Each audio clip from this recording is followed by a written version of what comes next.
Now then, today was the first episode of the Borderlands show, which had Paul Sage, who is one of the head honchos of Borderlands on, where he answered a load of questions about various stuff, like the title of this video, but also gave us some new information on the Bloody Harvest event, which is happening next month. We'll go over exactly what it is, what you'll be doing, how long it'll last for, those kind of areas. But the title of this video is how it's not likely that we're going to see any new DLC Vault Hunters in the same vein as Gage and Krieg for Borderlands 2, and then Aurelia and Jack for the pre-sequels. I'm not going to put this answer 5 minutes in to make you watch it longer. This is what Paul said about new DLC characters, and why it's most likely that we'll not see any in Borderlands 3. Probably not. No, really? No. I think that, you were asking me earlier, Fran, about data that we use. And one of the things that we actually saw was once people have picked their character, not everybody. Yeah. There are no everybody's, Yeah. right? But a lot of people stick with that character and want that character to remain.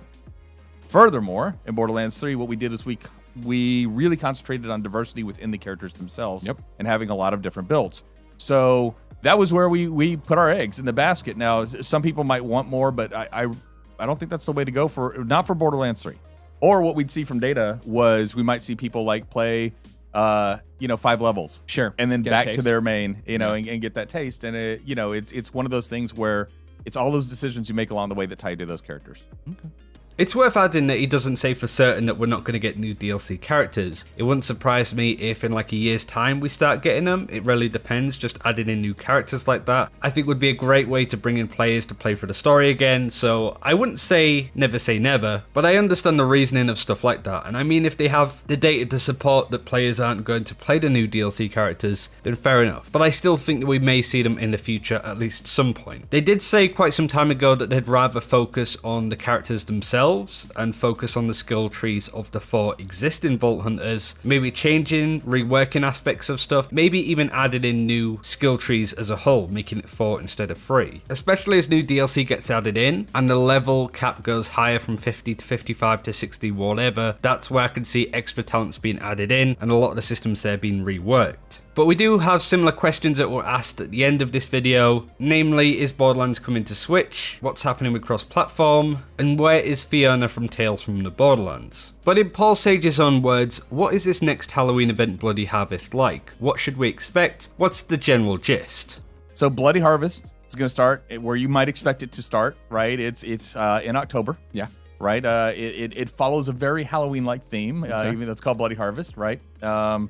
And it is essentially, it's actually real content. I mean, there is real content that goes around this. What does that mean? What does that mean it's real content? So when I say real content, what I mean is that once it's activated for everybody. Okay. Right? If you've bought Borderlands, this is included in the price of your purchase, right? Okay. And so with that, it means that there is a mission that goes alongside this. There are new challenges that go alongside this. There are new enemies. There's new equipment. On the Borderlands website, there is already a full page spread talking about the event. We'll pick up bits and pieces from it. But first, I wanted to go over the key question: when should we expect it? So Bloody Harvest, I believe it will be out late October. Okay. Well, that makes sense. So Okay, I that think lines up. Yeah, I think there's about a 2-week period in which we can release it at this point. Yeah. Targeting. And again, it's one of those things where everything has to line up. You have to go through certain all that stuff to get it done. Yeah. So we'll be expecting this event in about a month's time. It wouldn't surprise me if it's around a month after launch, so basically in 30 days time, about 4 weeks. This is what the website says about it though. It's the first of many free updates and events that you can expect from Borderlands 3. For the duration of the event, any Vault Hunters who have departed Pandora for the first time and started exploring the far reaches of space aboard Sanctuary 3 will start to encounter haunted enemies around the galaxy, meaning that you don't need to finish the story to play this. These haunted enemies are your key to accessing the new event-specific map, which, as you'll notice from the gameplay behind, is a reskin of Athena, and this area is called Heck. But not only is there a new zone and new enemies, these haunted version of Maliwan troops, there's also a new mechanic called Terror. And I'm going to use Paul Sage's audio again because he does a better job at describing this better than I ever could. So Terror is actually a debuff that can be applied, or that is applied to the player. And that causes the player to essentially, it affects what we call sway or aim. No. And so you get effects on your screen that kind of like, so once you're terrorized, so to speak, then this affects how you aim and things of that nature. So there is gear, the drops that we just talked about, that can speak to that it can actually help with that. And I told you that there were guns, there's a grenade, and there's a shield. What I didn't tell you was there's also anointed, what we call parts, that affect terror. So there is some of these parts that will take terror and actually turn it to your benefit. Okay. So finding these different parts as part of it. So if you're playing this, you can play this in Mayhem mode just like anything else. So how do you get to this new zone Heck? Well, you kill all of these haunted enemies around the galaxy, and they will drop a currency called Hectoplasm, because of course. And this can be turned into Maurice, which is a new character that will be aboard Sanctuary 3 that you can turn this into. This is what they'll look like on screen, no doubt in one of the rooms that we can't get into just yet. So as soon as we start seeing Maurice on the ship, that's go time for the events, and he will be the person to go to for all future events, maybe DLCs as well in the future. The article continues, once you've earned entry into the Bloody Harvest map, beware the dreadful dangers abound at every turn. Look for the shadowy sky and you'll see ringed Rack-o'-lanterns. Again, of course. Soaring through the air, eager to swoop down and breathe fire in your face. Tread lightly through a ghastly graveyard crawling with Maliwan goons, who reserved a burial spot just for you. Resist the urge to retch as you fight through a ratch-infested pit with rivers of blood running through it. As I said, you've seen from all of the pictures, a nice reskin of Athenas. The best part is this bit. Certainly as a Tron fan, because he's making a return, but instead of Captain Tron, we have Captain Haunt. And this is a picture of him on screen. The article says he's back, albeit a bit bonier, complete with spooky new powers. Any who dare to enter the domain of the monstrous boneheaded boss should be ready for one hell of a fight. Not necessarily a raid boss, it might be, but it's not likely. Just a new and improved and much more difficult fight against Captain Haunt. In regards to loot, what can you expect? Paul Sage also gives us a bit more info here. New loot? Yeah, absolutely new loot, right? So I know we at least have 2 brand new guns. Okay.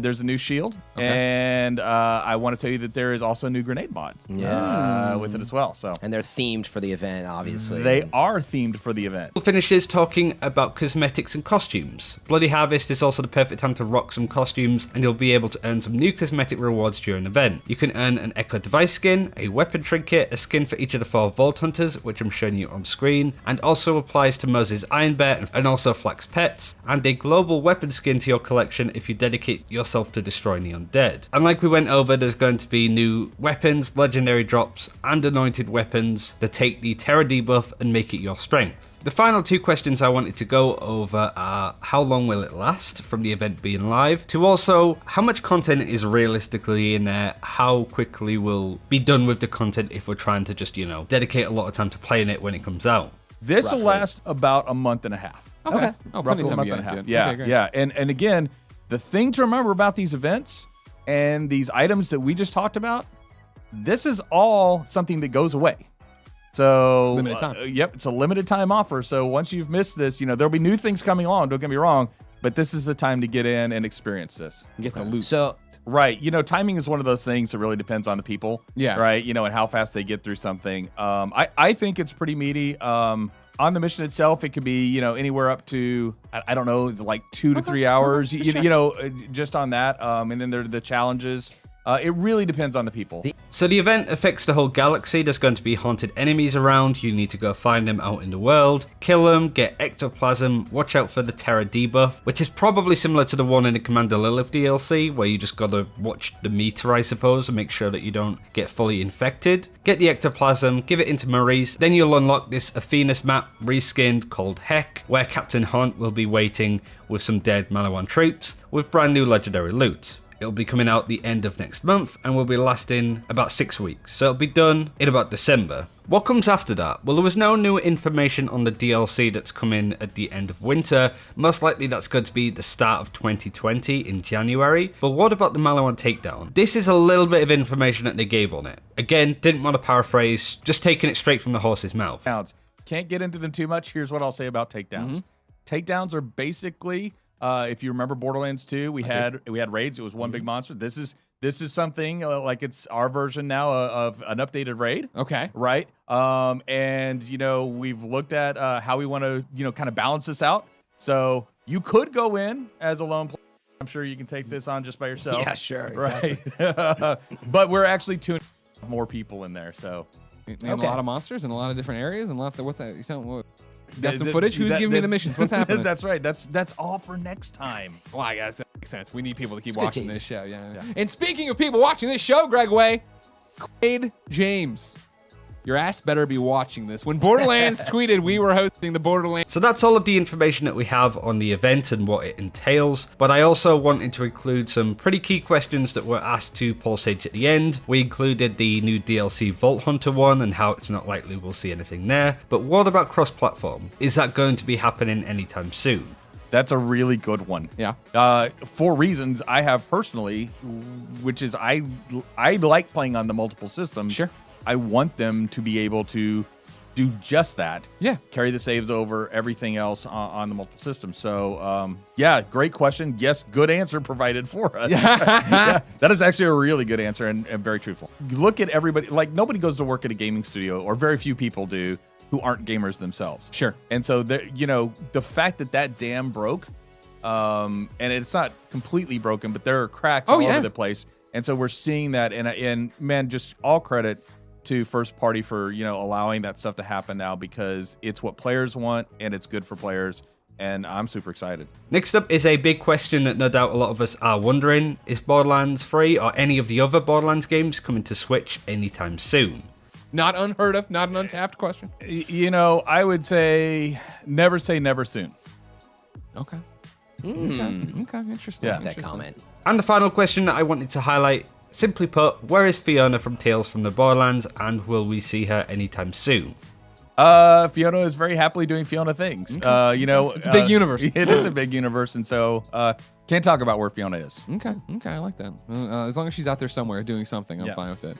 Sucks that we won't hear anything more from the Tales from the Borderlands cast, at least for now, but I am quite happy that we saw at least a picture of Sasha and an echo log of Reese trying to track her down. I thought that was really interesting. I won't ruin it for those that want to find it yourself, but look in the Atlas headquarters, you'll find it there. But that is everything that I wanted to go over in this video. Did want to give some quick thoughts. The event sounds pretty cool. It might be done with fairly quickly, but events like this in other games like Destiny and the like, even Overwatch, tend to be a great way to get people to check the game out for 15 minutes and that being it.